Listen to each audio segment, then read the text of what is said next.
blessing of the animals grew out of a concern for the environment shared by jazz musician Paul Winter and Reverend James Parks Morton.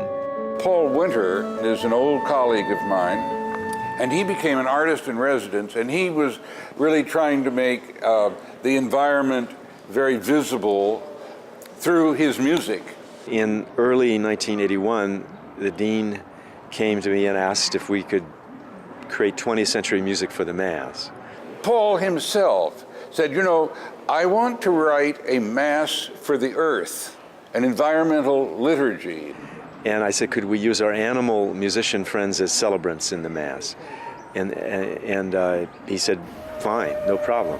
Paul Winter used the calls of wolves and whales as musical components of the Earth Mass.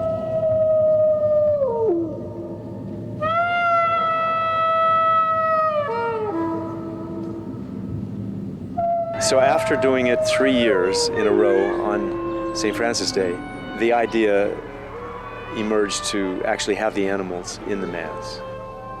Two other artists in residence, filmmaker Lavinia Currier and playwright John Michael Tebelak, the creator of Godspell, plotted with Dean Morton about how to dramatize Paul Winter's music. And John Michael said, well, I think we ought to turn this into a fair, just a huge festival of the environment with your music.